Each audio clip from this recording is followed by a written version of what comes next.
Eh bien bonjour à tous et à toutes, c'est Evox, on se retrouve aujourd'hui pour une nouvelle vidéo, présentation d'un vélo qui m'a gentiment été envoyé par OneSport. Donc il s'agit du modèle OT10, donc comme d'habitude ce que je vous propose c'est que je le déballe, je fasse l'unboxing et le montage en accéléré. Ensuite on parlera des specs techniques et enfin on finira par un test avec bien évidemment le test de la VMAX et de tout ce qui va. Allez, c'est parti.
Donc voilà, là j'approche de la fin, juste pour vous montrer, il y a également un accélérateur qui est vendu avec, enfin dans la boîte.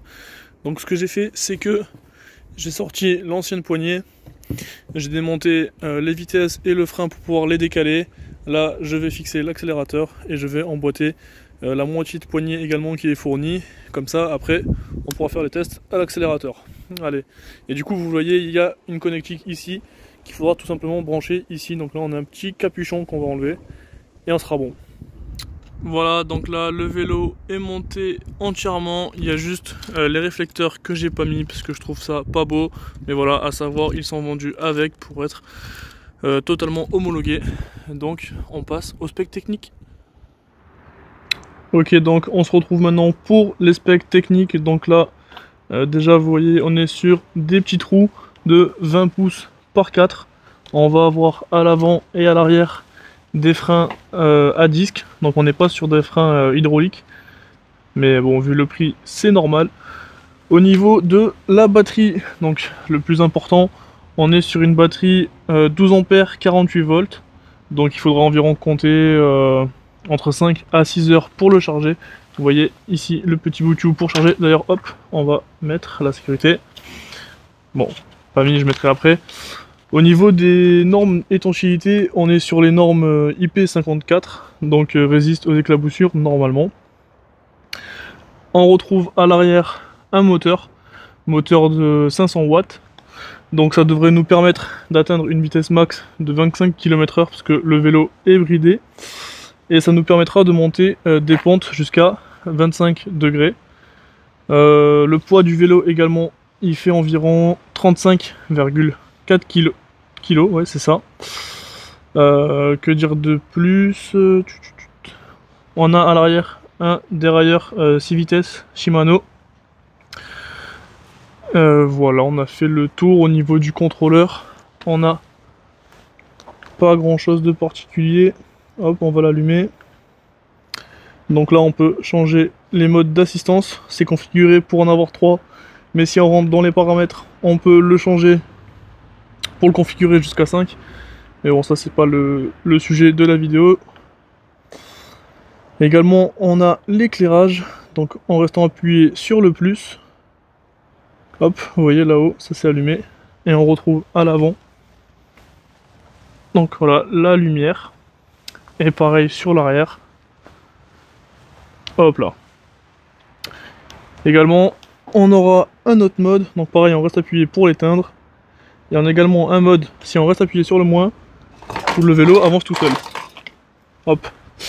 Voilà, donc il faut freiner pour annuler ce mode. C'est un peu rapide, on peut paramétrer normalement, pareil là dans les options. Mais c'est vrai que ça c'est pas trop détaillé, il faut chercher sur YouTube. Et voilà, bon, je vous propose qu'on aille tester tout ça. Allez, c'est parti pour la vidéo, pour le test. Bon là vous voyez, je suis direct en mode 3, voilà, juste en accélérant avec la poignée. On atteint facilement voilà, les 25, donc là on est au max de la vitesse. Donc là vous connaissez, on est sur une montée, donc une petite pente je dirais entre 15 et 20. Pour l'instant ça monte tout seul sans forcer. C'est plutôt agréable. On est toujours sur 25 km/h. Ça monte. On n'a pas perdu 1 km/h pour l'instant, donc honnêtement c'est puissant. J'ai pas du tout chargé la batterie du vélo, là je l'ai vraiment juste monté et je suis parti direct. On va voir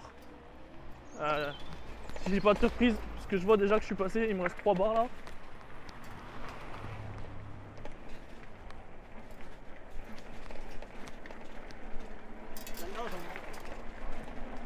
Bon bah ça roule tout seul, hein. On va tester du coup les différents modes sur la petite route comme d'habitude là-bas. Voilà, le problème c'est que là du coup je suis à 25 km/h et si je pédale, bah je pédale dans le vide. On aurait besoin de vitesse supplémentaire en fait. Bon allez, je vais m'arrêter, on va faire les tests. Test du freinage. Ouais, le freinage, j'aurais aimé des freins hydrauliques mais bon. Pour un vélo qui va qu'à 25 entre guillemets, ça fera le taf. Honnêtement le frein avant freine bien. La fourche, ça va, elle amortit bien par contre. Elle n'est pas réglable et on peut ni la bloquer. Allez, on va se mettre en mode 1. C'est parti, on va faire que des tests à l'accélérateur. Allez. Il y a de la patate quand même, hein, même pour la vitesse 1. Ça envoie. Vitesse 1, ok, on est à 15. On va mettre vitesse 2. Ça met des petits coups. Vitesse 2, on est à 20. Et du coup, vitesse 3, bah 25. Vous voyez qu'on y arrive rapidement quand même. Voilà, on est déjà à 25. Il me semble que si on reste appuyé sur le plus... Non, donc là j'ai mis les phares. Je vais essayer de me faire écraser. Il y a un mode cruise, je sais pas comment on l'active. Je sais plus. J'étais peut-être désactivé dans les réglages tout à l'heure. Mais bon, bref. Bah, du coup pour la vitesse max, si j'essaye de pédaler plus, ah non ça fait rien, hein. J'arrive pas à aller plus vite que 25. Le frein arrière faudrait que je le resserre par contre, je freine pas trop. Mais ça a vraiment de la pêche, hein. C'est dommage, j'ai pas réussi à le débrider pour aller plus que 25. Je suis pourtant rentré... Ah, le frein avant par contre il freine très bien, ça y a rien à dire. Quand je suis rentré dans le contrôleur tout à l'heure, je sais pas si vous voyez bien à l'écran, je me suis rendu un truc, il est marqué 25 km/h. Ici le P08, il était à 25. Je l'ai mis à 100 en espérant que ça le débride. Ça a rien fait, j'ai pas trouvé... Les gens sur internet faisaient pareil, mais bon, pas concluant. Ah, ça marche bien, hein, regardez. Je fais attendez, alors, frein arrière. Ah oui, parce que du coup il y a des capteurs sur les freins, mais voilà. J'ai essayé de tester le mode moins. Donc ouais, là j'appuie sur le mode moins et il avance. Bon, prendre, en vrai ça va. C'est quand même une allure.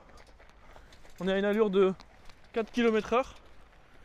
Ça nous évite de forcer pour le pousser. Donc ça c'est quand vous marchez par exemple en ville ou quoi, c'est plutôt pratique. Et hop, on freine, ça désactive. Qu'est-ce qu'on peut tester de plus? Non honnêtement, ça marche bien, hein.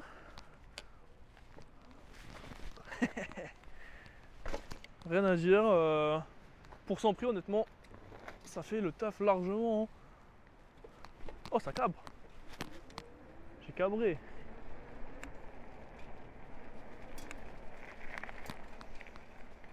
On va faire la petite conclusion là. Faire un petit tour.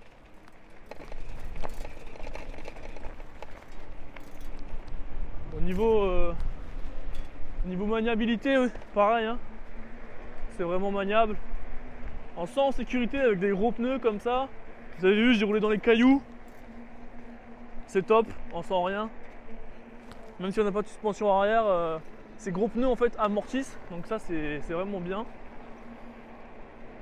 Non vraiment, on est vraiment pépère pour se balader, c'est vraiment un vélo top.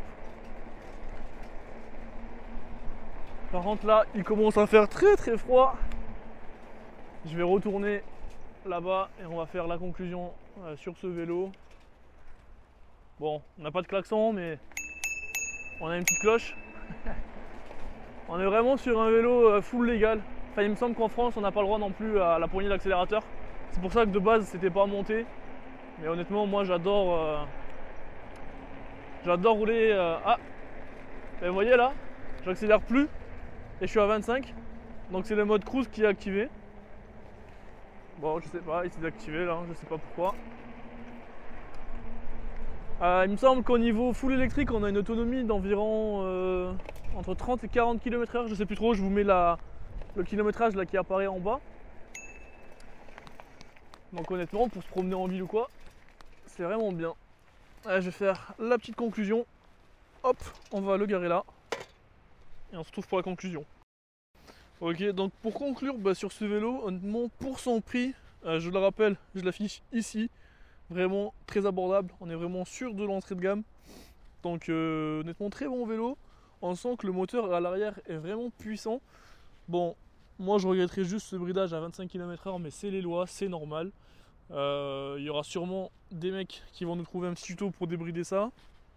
J'ai pas trop cherché, j'ai regardé 2-3 vidéos, je vous avoue.